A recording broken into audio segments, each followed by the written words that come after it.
Lors du dîner de Noël, ma fille a tendu la main vers le plateau de biscuits. Ma mère a repoussé sa main et a dit « Laisse cela tranquille. Ils sont pour les petits-enfants dont nous sommes fiers. » La table a ri. Je me suis levé, j'ai enveloppé ma fille dans son manteau et je suis parti. Ma sœur a crié « Tu réagis de manière excessive. » Maman ne pensait pas à mal. À 1:00 du matin, ma mère m'a envoyé un message « N'oublie pas, le paiement du prêt commercial est dû demain. » Je n'ai répondu qu'un seul mot, non. Je m'appelle Vanessa Hartwell. J'ai 35 ans et j'ai appris la nuit de Noël que certaines personnes peuvent sourire tout en faisant quelque chose d'assez cruel pour changer un enfant pour toujours. Cela devait être un dîner de famille normal, le genre où tout le monde fait semblant que les vieux problèmes sont enterrés sous de la bonne nourriture, des rires polis et des assiettes de fête assorties. J'avais déjà passé la moitié de la soirée à regarder ma fille s'asseoir trop droite sur sa chaise, essayant d'être silencieuse, essayant d'être sage. Essayant de ne pas prendre trop de place dans une pièce où certaines personnes la faisaient toujours se sentir comme une invitée plutôt que comme un membre de la famille. Ensuite, le plateau de biscuits a été placé au milieu de la table. Elle m'a d'abord regardé, comme si elle demandait la permission sans mots. J'ai hoché la tête. Elle a tendu 2 doigts prudents vers un biscuit au sucre en forme de petit sapin de Noël. Avant qu'elle ne puisse le toucher, ma mère a repoussé sa main. Pas assez fort pour que tout le monde qualifie cela de maltraitance. Juste assez fort pour que tout le monde le voie. Puis elle a dit avec cette douce voix de fête que les gens utilisent quand ils veulent que la cruauté ressemble à de la politesse, « Ne touche pas. Ceux-là sont pour les petits-enfants dont nous sommes fiers. » La table est devenue silencieuse. Ma fille a ramené sa main sur ses genoux et a baissé les yeux comme si elle avait été surprise en train de voler au lieu de se servir un dessert. Puis quelqu'un a ri. Un petit rire. Un rire lâche. Et c'est tout ce qu'il a fallu. Je me suis levé sans dire un mot. J'ai pris le manteau de ma fille sur le dossier de sa chaise, je l'ai enveloppé dedans et je l'ai accompagné vers la porte d'entrée. Ma sœur m'a interpellé. Tu réagis de manière excessive. Maman ne pensait pas à mal. Je ne me suis pas retourné. À l'extérieur, ma fille a levé les yeux vers moi et a murmuré « Maman, ne suis-je pas l'une des bonnes ?» Cette question m'a suivi jusqu'à la maison. Elle est restée assise à côté de moi dans l'obscurité bien après que je l'ai bordée dans son lit. Puis, à exactement 1:00 du matin, mon téléphone s'est allumé. C'était ma mère. N'oublie pas, le paiement du prêt commercial est dû demain. J'ai regardé ce message, en pensant au visage de ma fille, au rire à cette table, et à toutes les années où j'avais payé pour maintenir le confort de personnes qui ne pouvaient même pas être gentilles avec mon enfant. Puis j'ai tapé un seul mot. Non. Avant de vous raconter ce qui s'est passé après mon départ, et pourquoi ce seul mot a fait paniquer ma famille avant le lever du soleil, dites-moi quel temps il fait là où vous êtes en ce moment. Est-ce que cela correspond à l'ambiance de l'histoire? Et d'où regardez-vous? Je suis curieuse de voir jusqu'où voyage ce dîner de Noël. Je n'ai presque pas dormi cette nuit-là. J'entendais sans cesse la question de ma fille dans le noir, encore et encore, comme si elle avait été murmurée dans chaque coin de la maison. Maman, ne suis-je pas l'une des bonnes? Au matin, je me tenais dans la cuisine avant le lever du soleil, portant toujours le même sweatshirt que j'avais enfilé après notre retour, fixant la cafetière comme si elle me devait une réponse. La maison était calme de cette manière étrange qu'elle adopte après qu'il se soit passé quelque chose de laid, quand tous les sons normaux semblent trop doux pour les dégâts qui ont été causés. Je ne pensais plus à Noël. Je ne pensais pas au dîner gâché, au dessert intact, ou aux proches qui passeraient la journée suivante à décider quelle partie de l'histoire répéter et quelle partie adoucir pour que personne d'important ne paraisse mauvais. Je pensais à ma petite fille retirant sa main de ce plateau de biscuits comme si elle avait voulu prendre quelque chose d'interdit. Quelques minutes plus tard, j'ai entendu la porte de sa chambre s'ouvrir. Elle est entrée dans la cuisine dans son pyjama bonhomme de neige, les cheveux emmêlés par le sommeil, tenant le lapin en peluche qu'elle ne portait que lorsqu'elle était nerveuse. Elle n'a pas demandé le petit déjeuner tout de suite. Elle n'a pas posé de questions sur ses cadeaux. Elle s'est tenue près de la porte et m'a regardé de la façon dont les enfants regardent les adultes quand ils essaient de savoir si le monde est de nouveau sûr. J'ai souri avant qu'elle ne puisse s'inquiéter. Je lui ai demandé si elle voulait des crêpes et elle a hoché la tête, mais elle n'est toujours pas entrée complètement dans la pièce.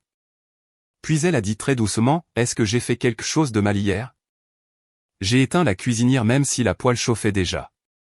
Je l'ai rejointe, je me suis agenouillé devant elle et j'ai pris ses 2 petites mains dans les miennes. Je lui ai dit que non. Je lui ai dit qu'elle n'avait rien fait de mal en voulant un biscuit. Elle m'a regardé comme si elle voulait y croire, mais une partie d'elle était toujours coincée à cette table, entourée d'adultes qui avaient ri au lieu de la protéger. Alors, je l'ai répété. Dans cette maison, tu n'as pas à mériter la nourriture. Tu n'as pas à mériter la gentillesse. Et tu n'as jamais, au grand jamais, à mériter l'amour en étant silencieuse. Ses yeux se sont remplis de larmes pendant une seconde, mais elle a cligné des yeux forts parce qu'elle est le genre d'enfant qui essaie d'être courageuse avant de devoir l'être. Je l'ai tirée dans mes bras et je l'ai tenue là jusqu'à ce que je sente ses épaules se détendre. Après le petit déjeuner, je l'ai conduite à l'école. Elle est restée silencieuse sur le siège arrière, regardant par la fenêtre les lumières de Noël restantes sur les maisons que nous passions. Lorsque nous nous sommes arrêtés devant l'école, elle a fait une pause avant de détacher sa ceinture et a demandé si nous retournerions chez grand-mère plus tard. Je lui ai dit, non, pas aujourd'hui. Peut-être pas avant longtemps. Elle a hoché la tête, et le soulagement sur son visage m'a dit tout ce que ma famille essaierait plus tard de nier. Quand je suis rentré à la maison, le silence était différent. Il n'était pas paisible. Il était dans l'attente. Je me suis assise à la table de la cuisine, j'ai ouvert mon application bancaire et j'ai regardé le transfert programmé qui était là comme une obligation mensuelle que j'avais en quelque sorte confondue avec de l'amour. Le prêt relais commercial. C'est ainsi que mon père l'appelait depuis près de 2 ans. Une aide temporaire, une mauvaise passe, un problème de trésorerie, une urgence familiale. Chaque mois, j'avais envoyé de l'argent parce que je pensais aider à maintenir l'entreprise familiale en vie. Chaque mois, je m'étais dit qu'être la fille fiable signifiait faire les choses difficiles sans avoir besoin de louanges. Mais maintenant, tout ce que je pouvais voir, c'était le visage de ma fille. J'ai appuyé sur le paiement programmé, j'ai lu le montant, et pour la première fois, je ne me suis pas senti coupable. Je me suis senti éveillé. Je l'ai annulé. Ensuite, j'ai pris une capture d'écran de la confirmation, non pas parce que je prévoyais de l'envoyer à qui que ce soit, mais parce que je voulais une preuve pour moi-même que je l'avais réellement fait. Moins de 5 minutes plus tard, mon téléphone a sonné. J'ai laissé aller sur la messagerie vocale. Puis est venu le premier message de ma mère. Elle a dit que je l'avais embarrassée. Elle a dit que les gens m'avaient remarqué partir. Elle a dit que le dîner de Noël était devenu inconfortable parce que j'avais refusé de laisser passer un moment inoffensif. Inoffensif. J'ai fixé ce mot jusqu'à ce qu'il ne ressemble plus à de l'anglais. Puis ma sœur a envoyé un message. Elle a dit que je prenais les choses trop à cœur. Elle a dit que ma fille était jeune et qu'elle oublierait si j'arrêtais de le lui rappeler. Puis mon père a envoyé un message et son message n'avait absolument rien à voir avec mon enfant. Il a dit que le paiement devait être validé avant 11 heures. Il a dit qu'un fournisseur attendait. Il a dit que le moment était crucial. Aucun d'entre eux n'a demandé comment allait Lily. Aucun d'entre eux n'a demandé si elle avait pleuré. Aucun d'entre eux n'a demandé ce que cela faisait à une fille de 7 ans de s'entendre dire qu'elle n'était pas l'un des petits-enfants dont on pouvait être fier. À l'heure du déjeuner, mon téléphone était devenu un tribunal, et chaque message qu'ils envoyaient était une autre preuve contre la famille que je pensais sauver. Les appels ont empiré l'après-midi. Je n'y ai pas répondu pendant que Lily était à l'école parce que je connaissais déjà les voix qui attendaient à l'autre bout. Ma mère aurait l'air blessée, mon père aurait l'air déçu, et ma sœur aurait l'air raisonnable de cette manière polie que les gens utilisent quand ils veulent que vous confondiez la trahison avec le bon sens. Alors, j'ai laissé le téléphone sonner. J'ai plié le linge. J'ai lavé la vaisselle du petit déjeuner. J'ai rangé le papier cadeau de la veille. J'ai fait des choses ordinaires parce que si j'arrêtais de bouger, j'avais peur que la colère ne devienne trop grande pour la maison. Quand je me suis finalement assise à la table de la cuisine et que j'ai écouté les messages vocaux, je l'ai fait avec un carnet à côté de moi. Non pas parce que j'avais besoin de noter quoi que ce soit, mais parce que j'avais besoin de me rappeler qu'il ne s'agissait plus d'une discussion familiale. C'était un schéma récurrent. Le premier message de ma mère n'était que soupirs et blessures. Elle a dit qu'elle ne pouvait pas croire que j'étais parti devant tout le monde. Elle a dit que ma tante lui avait envoyé un message pour lui demander si tout allait bien. Et est-ce que je comprenais à quel point cela était humiliant pour elle? Elle a dit qu'elle avait travaillé pendant des jours pour rendre Noël magnifique. Et que j'en avais fait une scène. Elle n'a jamais prononcé le nom de Lily. Elle n'a jamais mentionné le biscuit. Elle n'a jamais mentionné la phrase qui avait fait que mon enfant s'était recroquevillé sur elle-même à table. Le message vocal de mon père est venu ensuite. Sa voix était plus basse, plus plate, et d'une certaine manière pire. Il a dit que je devais arrêter d'être émotionnel. Il a dit que l'entreprise ne fonctionnait pas avec des sentiments. Il a dit que le paiement n'était pas facultatif simplement parce que j'étais contrarié par un malentendu familial. Cette phrase m'a fait rire une fois, mais il n'y avait rien de drôle là-dedans. Un malentendu familial. Comme si tout le monde à cette table avait mal compris ma mère exactement au même moment. Comme si ma fille avait mal compris la main qui repoussait la sienne. Comme si les enfants inventaient la honte à partir de rien. Puis les messages de ma sœur sont arrivés les uns après les autres. Tu sais comment est maman. Elle ne le pensait pas comme ça. Lily est une enfant. Elle oubliera. Tu as vraiment choisi le lendemain de Noël pour punir papa. J'ai lu ce dernier message 3 fois. C'était là. La vieille règle familiale écrite en texte clair. Leur cruauté était toujours minime. Ma réaction était toujours le problème. Ils avaient le droit de blesser et on attendait de moi que je gère le saignement en silence pour que personne d'autre n'ait à le regarder. Cet après-midi-là, quand j'ai récupéré Lily à l'école, j'ai gardé mon téléphone en mode silencieux. Elle est montée dans la voiture en tenant un flocon de neige en papier qu'elle avait fait en classe et m'a demandé si nous pouvions le coller sur la fenêtre de la cuisine. J'ai dit oui. J'ai dit oui trop vite. Peut-être parce que je voulais lui donner quelque chose de facile après une nuit où les adultes avaient tout rendu difficile. À la maison, nous avons collé le flocon de neige, préparé de la soupe et regardé un film qu'elle avait déjà vu 20 fois. Elle a ri au même passage où elle riait toujours. Mais à chaque fois que mon téléphone vibrait contre le comptoir, ses yeux se tournaient vers lui. C'est à ce moment-là que j'ai compris autre chose que ma famille avait fait. Il ne l'avait pas seulement fait se sentir indésirable, il lui avait fait peur de ce qui allait suivre. Après l'avoir bordé dans son lit, je suis resté devant sa chambre pendant un moment, écoutant sa respiration s'apaiser. Puis je suis retourné dans la cuisine et j'ai pris mon téléphone. Il y avait plus de messages maintenant. Ma mère était passée de la blessure à la colère. Elle a dit que j'utilisais mon enfant comme une arme. Ma sœur a dit que j'avais toujours été trop sensible. Mon père n'a envoyé qu'une seule phrase. Si tu ne fais pas ce paiement ce soir, nous allons tous devoir faire face aux conséquences demain. J'ai regardé ce message pendant un long moment.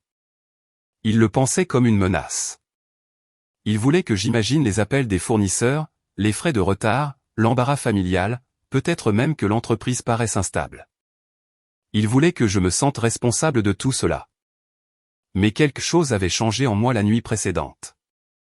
Une menace ne fonctionne que si la personne qui la reçoit croit encore que maintenir le confort de tout le monde vaut la peine de se trahir elle-même. J'ai ouvert la conversation et j'ai répondu. Alors les conséquences sont en retard. La réponse ne s'est pas fait attendre. 3 petits points sont apparus, ont disparu, sont réapparus. Comme si mon père essayait de décider s'il devait d'abord crier ou me culpabiliser. Puis ma sœur a appelé. Je l'ai presque ignoré. Je n'avais aucun intérêt pour une autre leçon de morale déguisée en inquiétude. Mais quand le téléphone a sonné une 2e fois, puis une 3e, quelque chose dans le moment m'a poussé à répondre. Elle n'a pas dit bonjour. Elle a prononcé mon nom d'une voix que j'ai à peine reconnue. Vanessa, s'il te plaît, ne raccroche pas. Je me suis assise lentement. Elle a pris une inspiration tremblante et pour une fois, elle n'avait pas l'air de la fille qui savait comment survivre en étant d'accord avec notre mère. Elle avait l'air effrayée. Puis elle a dit, « Le prêt n'est pas ce que papa t'a dit. » Pendant une seconde, j'ai cru avoir mal entendu. Je lui ai demandé de répéter. Elle l'a fait, plus doucement cette fois, et la pièce a semblé basculer autour de moi. J'ai regardé vers le couloir où ma fille dormait, puis de nouveau vers la fenêtre sombre de la cuisine. Le biscuit avait été cruel. Les rires avaient été cruels, mais la façon dont ma sœur a prononcé cette phrase m'a dit que le biscuit n'était que la plus petite chose qu'il nous avait prise.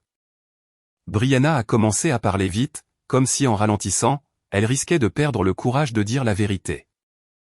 Elle a dit qu'elle avait seulement accepté d'aider Marjorie avec les promotions en ligne pour un nouveau service de style de fête de l'entreprise parce que tout le monde disait que cela rapporterait de l'argent supplémentaire avant que la saison des mariages ne reprenne.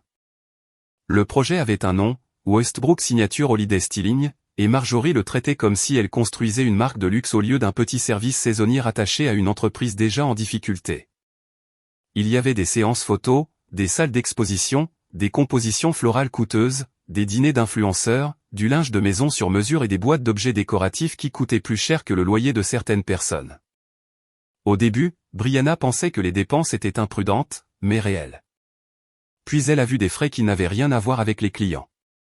Des forfaits pour des soins, des vêtements de boutique, des week-ends à l'hôtel, des bijoux, des factures de restaurant sans aucun client présent. Des cadeaux pour ses enfants, Avery et Miles, saisis comme des échantillons promotionnels. Une maison de poupées de créateurs étiquetée comme une présentation de salle d'exposition. Une console de jeux répertoriée comme un cadeau de fin d'année qui n'a jamais eu lieu. J'ai fermé les yeux quand elle a dit cela, non pas parce que j'étais totalement choqué, mais parce qu'une partie de moi savait déjà que la vérité serait laide. Brianna a dit qu'elle avait trouvé les frais parce que Marjorie lui avait demandé d'organiser les reçus avant la fin de l'année. Certains fichiers avaient été renommés. Certains manquaient. Certains avaient de petites notes attachées. Contenu marketing, réunion client, acompte fournisseur, décoration saisonnière. Mais il n'y avait pas de client pour la moitié de tout cela. Pas de contrat signé, pas d'acomptes entrants, juste de l'argent sortant, habillé dans un langage commercial. J'ai demandé où allaient mes paiements. La ligne est devenue silencieuse, et ce silence a répondu avant elle. Finalement, elle a dit que Calvin avait utilisé mes transferts mensuels pour couvrir les déficits. Il m'avait dit que l'entreprise avait besoin d'aide pour les fournisseurs et la trésorerie, mais en réalité, mon argent empêchait les livres de compte de montrer combien Marjorie avait dilapidé. Il n'avait pas inventé tous les mensonges, mais il les avait protégés. Il en savait assez pour y mettre fin. Il en savait assez pour me le dire. Au lieu de cela, il m'a laissé envoyer de l'argent mois après mois parce que c'était plus facile que de tenir tête à sa femme et d'admettre que l'image de la famille était maintenue avec mon compte bancaire.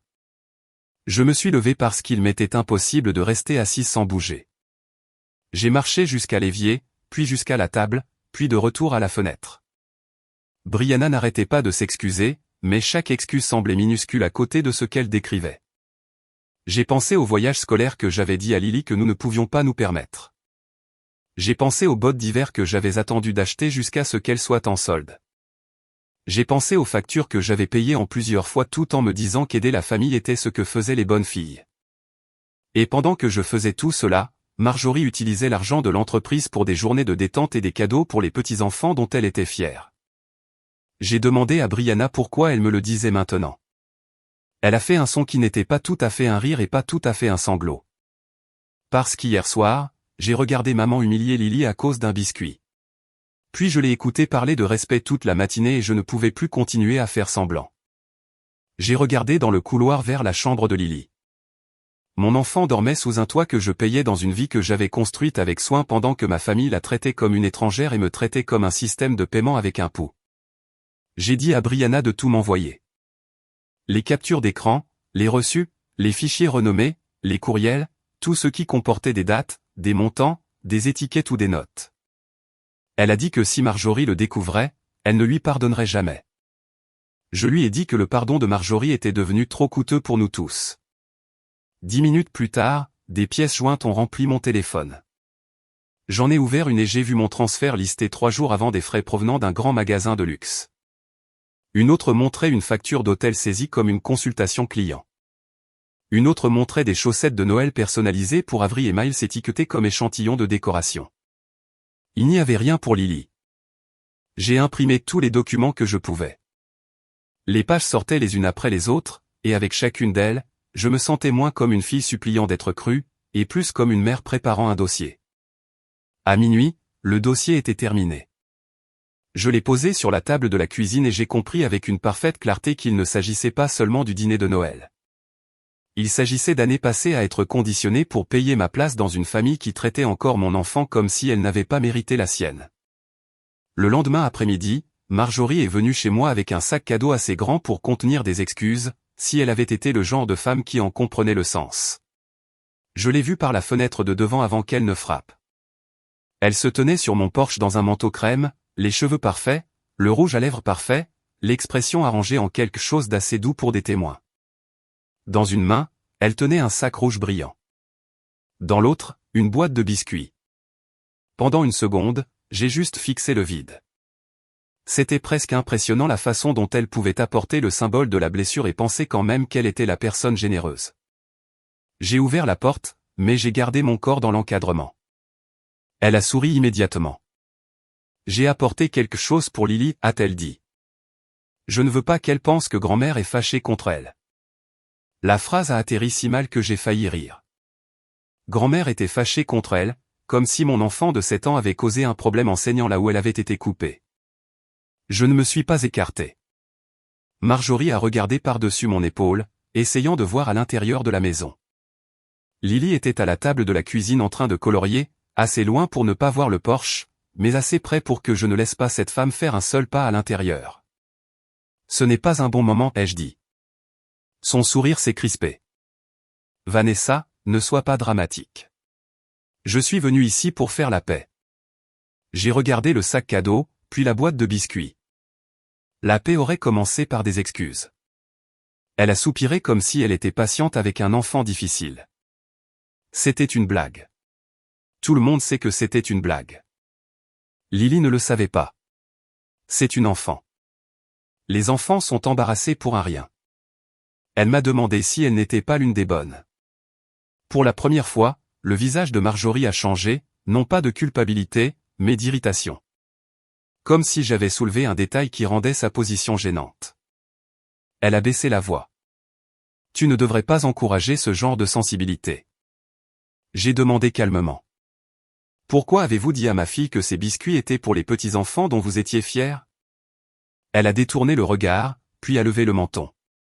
Parce que les enfants doivent apprendre que tout n'est pas pour eux. Certaines choses se méritent. C'était là. Pas de confusion, pas de regret. Elle pensait vraiment l'idée derrière les mots. Certains enfants étaient mis en valeur, certains étaient tolérés, certains apprenaient très tôt que l'amour avait un plan de table. J'ai dit, elle a tendu la main vers un biscuit, pas vers votre compte bancaire. Ses yeux se sont aiguisés. Juste une lueur, mais je l'ai saisie. Elle a compris que je ne parlais plus seulement de dessert. Qu'est-ce que cela est censé vouloir dire, a-t-elle demandé. Je n'ai pas répondu. Pas sur le porche. Pas avec Lily à l'intérieur. Elle a essayé un autre angle. Elle a dit que j'étais ingrate. Elle a dit qu'elle et Calvin m'avaient tout donné. Elle a dit que les familles s'entraidaient sans tenir les comptes. J'ai pensé au dossier sur la table de ma cuisine, à mes transferts, à ses reçus, au forfait de soins, au week-end à l'hôtel, aux cadeaux pour Avery et Miles. Puis j'ai dit, c'est drôle, ces 2 dernières années, c'est moi qui ai donné. La couleur a changé sur son visage très légèrement. Elle s'est reprise vite, mais pas assez vite. Ton père t'a dit des choses en toute confidence, a-t-elle dit. Non, ai-je répondu. Papa m'a raconté des histoires. J'ai des dossiers maintenant. Sa main s'est resserrée autour de la boîte de biscuits. Pour une fois, elle n'avait pas de réponse immédiate. Je lui ai dit que nous nous rencontrerions le lendemain matin au bureau d'Hélène Porter. Tout le monde dans notre famille connaissait Hélène. Elle gérait les comptes de l'entreprise depuis des années. La bouche de Marjorie s'est pincée en une ligne fine. Tu portes maintenant des affaires familiales privées à une comptable. Non, ai-je dit. Je porte l'argent de l'entreprise à la personne qui comprend l'argent de l'entreprise. Elle s'est approchée. Tu fais une erreur. Je n'ai pas reculé. Non, j'ai fait l'erreur chaque mois où j'ai payé ce prêt sans demander quel genre de personne je protégeais. Derrière moi, Lily a ri doucement de quelque chose sur sa tablette. Un petit son provenant d'une enfant qui n'avait aucune idée qu'une guerre se déroulait à sa porte d'entrée. Ce son m'a stabilisé. J'ai dit à Marjorie de partir. Puis j'ai fermé la porte alors qu'elle tenait encore le sac cadeau. Mes mains tremblaient après cela, mais pas de doute. De rage, d'adrénaline, et du soulagement de la voir enfin comprendre que cette fois, un joli paquet et un chantage affectif n'achèteraient pas son retour à l'intérieur. Le bureau d'Hélène Porter se trouvait au-dessus d'une petite agence d'assurance à la périphérie du centre-ville, dans un bâtiment en briques qui sentait le vieux papier, le café et les manteaux d'hiver. Je suis arrivé en avance parce que je voulais le siège face à la porte. Je voulais les regarder entrer. Je voulais me rappeler que je n'étais pas une fille effrayée que l'on convoquait. J'étais une femme adulte qui avait trop payé, trop toléré, et qui apportait des preuves. Le dossier reposait sur mes genoux, plus lourd que du papier ne devrait l'être. Hélène est entrée la première, calme et professionnelle, portant un bloc-notes jaune. Elle me connaissait depuis le lycée et gérait les comptes de l'entreprise depuis des années. Elle n'a pas demandé pourquoi mes mains étaient serrées autour du dossier. Elle a seulement demandé si je voulais de l'eau. J'ai dit non. Calvin est arrivé ensuite. Il avait l'air fatigué, non pas de la manière noble qu'il aimait jouer lorsqu'il parlait de responsabilité, mais comme un homme qui n'avait pas dormi parce que le problème qu'il repoussait sans cesse avait finalement atteint sa porte. Brianna est entrée derrière lui, pâle et silencieuse. Marjorie est entrée la dernière. Bien sûr, elle portait un manteau vert foncé et se comportait comme si la réunion était un désagrément qu'elle prévoyait de corriger rapidement. Avant que quiconque ne s'assoie, elle a dit « J'espère que tout le monde comprend à quel point cela est ridicule. Nous sommes ici parce que Vanessa a décidé de punir toute une famille à cause d'un biscuit. » J'ai ouvert le dossier. Non, nous sommes ici parce que vous avez utilisé l'argent de l'entreprise pour des dépenses personnelles. Papa a couvert cela et on m'a dit que mes paiements sauvaient l'entreprise. La pièce est devenue silencieuse. Marjorie a ri une fois, un rire sec et sans humour. C'est une accusation scandaleuse. J'ai tendu à Hélène la première pile, les transferts de mon compte, les dates, les montants, les messages de Calvin demandant un paiement avant les échéances. Puis la deuxième pile, les reçus, les frais, les catégories, les échantillons marketing, l'accueil des clients, la décoration saisonnière, la compte fournisseur. Hélène a lu en silence. Calvin est resté immobile. Brianna fixait le sol. Marjorie regardait le visage d'Hélène comme si elle pouvait intimider les chiffres pour qu'ils changent. Finalement, Hélène a retiré ses lunettes et a dit prudemment, plusieurs de ces dépenses nécessiteraient des documents pour être considérés comme des coûts professionnels légitimes.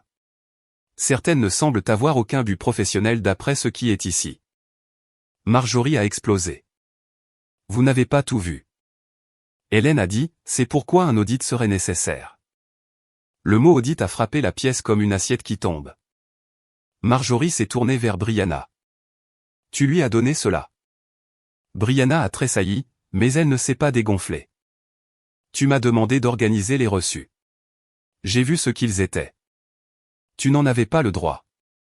Non, a dit Brianna, la voix tremblante. Je n'avais pas le droit de continuer à t'aider à le cacher. Pendant une seconde, Marjorie a perdu son équilibre social. La pièce ne s'était pas organisée autour d'elle. Personne ne s'est précipité pour la protéger de l'inconfort. Cela a semblé l'enrager plus que les preuves. Elle a dit que l'entreprise exigeait de la présentation. Elle a dit que les clients attendaient une certaine image. Elle a parlé de réputation, de sacrifice, de stress et de loyauté. De tout sauf de la vérité. Quand elle s'est finalement arrêtée, j'ai dit, vous avez dit à ma fille qu'elle n'était pas l'un des petits-enfants dont vous étiez fiers tout en utilisant mon argent pour acheter des cadeaux aux petits-enfants qu'il était.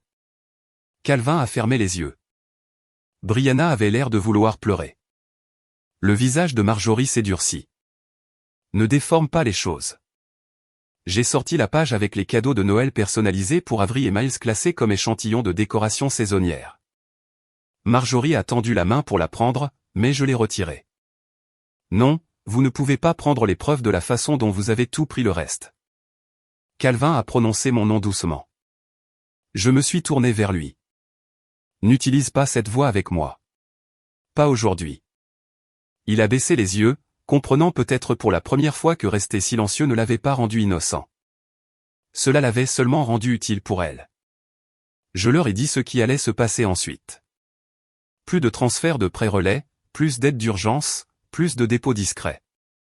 Si mon nom ou mon argent avait été utilisé d'une manière que je n'avais pas acceptée, un avocat l'examinerait, et Lily ne s'approcherait plus de Marjorie à moins que Marjorie ne s'excuse directement et n'admette que ce qu'elle avait dit était cruel. Marjorie s'est adossée à sa chaise. Je ne m'excuserai pas auprès d'une enfant pour lui avoir appris les bonnes manières. Cette phrase s'est installée sur la table. Il n'y avait plus moyen de l'adoucir maintenant. Calvin l'a regardé pendant un long moment. Quand il a parlé, sa voix n'était pas forte, mais elle était différente. Ce n'était pas des bonnes manières, Marjorie. C'était de la cruauté.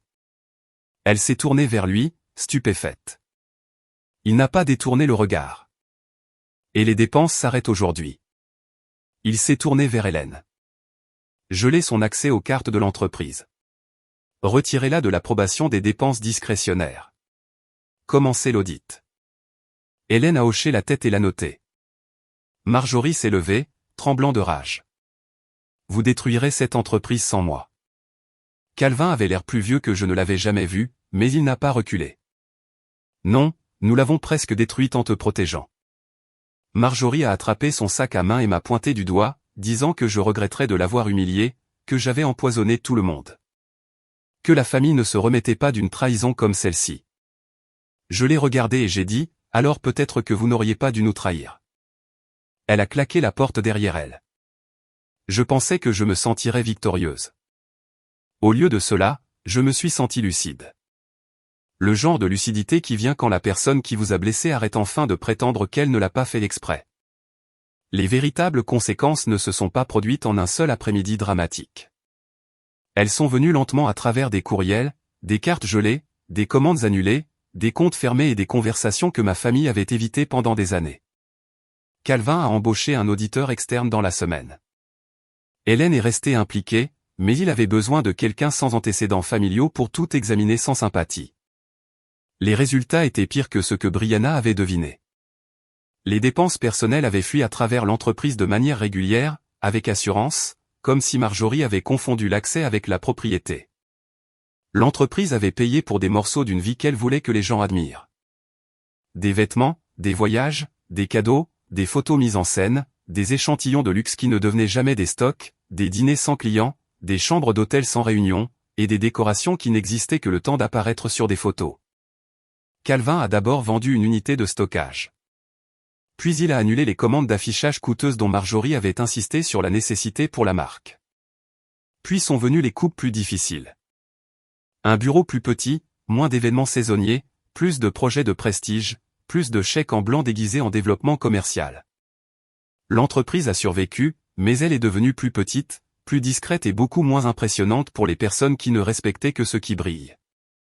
Marjorie détestait cela par-dessus tout. Elle détestait que les gens puissent voir le rétrécissement.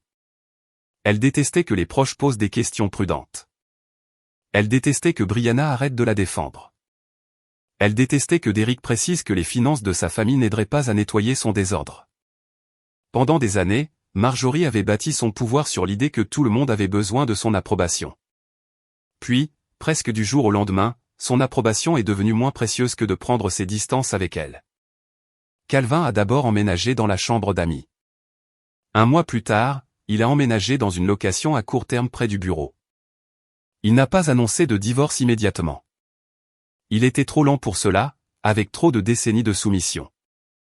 Mais il a finalement commencé les démarches. Et quand il me l'a dit, il ne m'a pas demandé de le réconforter. Il a dit, j'aurais dû y mettre fin bien avant que cela ne touche Lily. Je lui ai dit, oui, tu aurais dû. Il a hoché la tête et l'a accepté sans me demander d'adoucir la chose. Marjorie ne s'est jamais excusée. Ni à moi, ni à Lily. Elle a laissé un message vocal disant que les enfants étaient trop sensibles de nos jours. Un autre disant que j'avais monté tout le monde contre elle. Un troisième disant qu'un seul commentaire lors d'un dîner ne devrait pas coûter sa famille à une femme. J'ai supprimé les trois parce qu'il n'a jamais été question d'un seul commentaire. C'était toute une vie à classer les gens et à appeler cela des standards. C'était de la cruauté enveloppée dans de l'étiquette, du contrôle déguisé en tradition, et cette fois, j'ai refusé de laisser ma fille en hériter.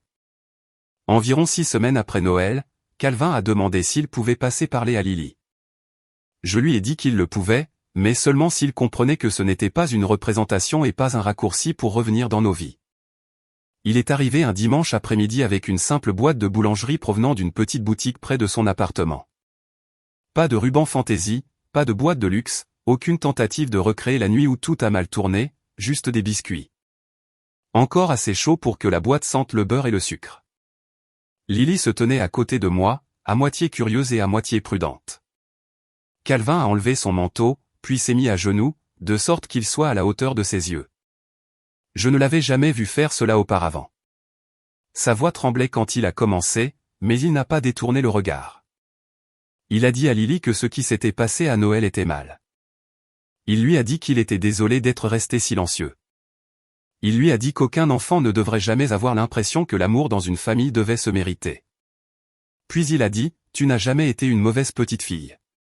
Tu n'as jamais à mériter l'amour en étant silencieuse. Lily a écouté avec le visage sérieux qu'elle prend lorsqu'elle essaie de comprendre la douleur des grandes personnes.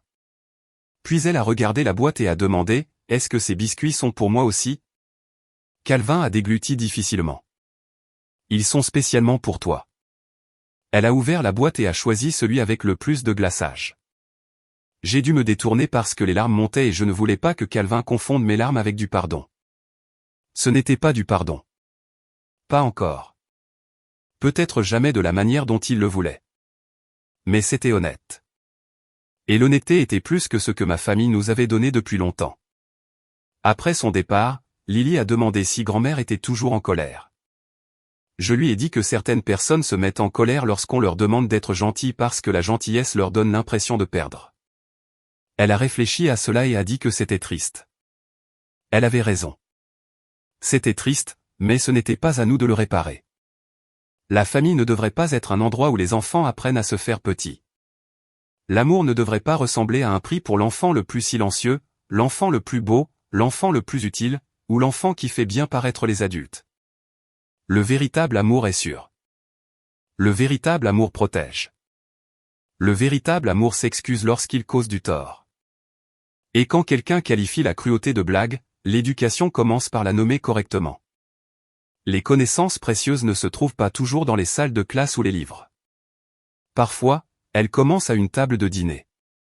Quand un enfant tend la main vers un biscuit et qu'une mère comprend enfin que maintenir la paix peut coûter trop cher.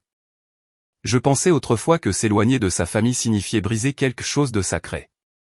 Maintenant, je sais que parfois s'éloigner est la façon dont on protège ce qui est sacré.